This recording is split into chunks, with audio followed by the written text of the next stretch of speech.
Bom, eu tô aqui fazendo esse vídeo hoje para explicar por que é que, se a presidente Dilma Rousseff eventualmente sofrer impeachment, quem assume é Michel Temer e não podem ser convocadas eleições gerais.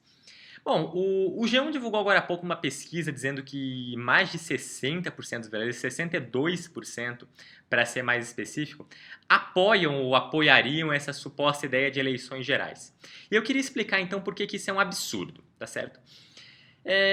Para explicar isso, vamos fazer aqui uma analogia. Vamos supor que não ocorra o impeachment da presidente Dilma Rousseff. Então vamos supor que ou o Senado Federal ou a oposição no Senado Federal não consiga nem a maioria simples, que agora, pela decisão do STF, é necessário para que ela seja afastada, ou então, sendo ela afastada, lá depois no julgamento, não consigam os 2/3 de votos necessários para condená-la. Então, portanto, ela ou volta à presidência, ou se não tiver nem sido suspensa, continua sendo presidente da República, continua no pleno exercício de suas funções presidenciais. Alguém argumentaria que seria possível promulgar, então, uma emenda constitucional para tirar Dilma da presidência à força? Claro que não, isso é um absurdo, tá certo? A presidente ou renuncia ou é destituída por impeachment. Não existe isso de emenda à Constituição para retirar a presidente que foi eleita. E por que não existe? Não existe emenda à Constituição para retirar uma presidente eleita, porque isso é um atentado, e é um atentado feroz, é um atentado atroz à separação dos poderes. O artigo 60, parágrafo 4º, inciso 3º, ele veda terminantemente a proposta de emenda à Constituição tendente a abolir a separação dos poderes. Isso é uma clara abolição à separação dos poderes, porque a gente tem aí um poder, que no caso é o legislativo, certo? Que se erige em poder reformador, e então subtrai das mãos da presidente da República o exercício do poder executivo. Isso é uma coisa absolutamente impensável, e isso sim seria um golpe. E seria um golpe além de conter vedação expressa, porque também seria uma burla ao sistema do impeachment. Pensem bem vocês. O impeachment ele exige 3 coisas. Em primeiro lugar, ele exige que haja um crime de responsabilidade. Em segundo lugar, o impeachment propicia à presidente que está sendo processada, ou seja lá quem quer que for julgado por crime de responsabilidade, a mais ampla defesa. Em terceiro lugar, o impeachment exige um quórum qualificado de 2/3, certo? Ou seja, pouco mais aí de 66, quase 67% dos votos de ambas as casas, da Câmara dos Deputados para autorizar e do Senado Federal para condenar.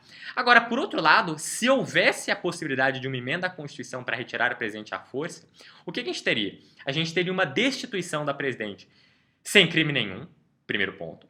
Portanto, como não há crime, não há julgamento, portanto, não há nenhum direito de defesa.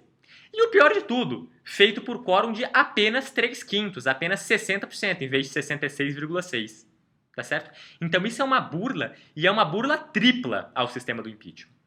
Então, além de haver a vedação expressa no inciso 3º do parágrafo 4º do artigo 60, há também essa tentativa aí de burla ao processo de impeachment.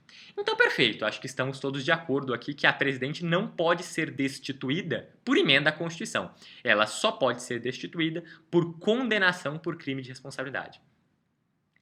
Agora, se você concorda que a presidente só pode ser destituída pelo cometimento de crime de responsabilidade, após um processo que lhe assegure a mais ampla defesa pelo Senado, frente ao Senado Federal, que proferirá condenação apenas por 2/3 da casa, por que você acha, então, que após isso tudo acontecer, Michel Temer, que então seria o presidente da República, poderia ser destituído de maneira diversa, poderia ser destituído de uma maneira que se aplica só a ele e não a presidente da República, Dilma Rousseff, agora? Porque a questão é muito simples. Talvez moralmente haja uma diferença, mas juridicamente não há diferença nenhuma. O artigo 79 da Constituição é claríssimo em que, vagando o cargo de presidente da República, quem o assume, quem sucede a presidente no cargo de presidente da República é o vice-presidente. E somente, tão somente, vagando ambos os cargos de presidente e de vice-presidente da República, é que se convocam novas eleições, nos termos aí, portanto, do artigo 81 da Constituição Federal.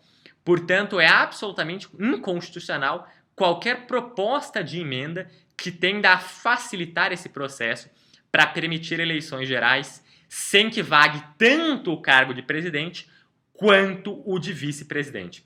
Porque é sempre bom lembrar, Michel Temer é tão eleito quanto Dilma. Michel Temer teve rigorosamente o mesmo número de votos que a presidente Dilma Rousseff. Porque quem votou na presidente Dilma Rousseff, na verdade não votou na presidente Dilma Rousseff, votou na chapa Dilma-Temer. Portanto, assim como Dilma, Temer também teve 54 milhões de votos. E se Dilma eventualmente sofrer impeachment, é a Temer que compete à presidência da República.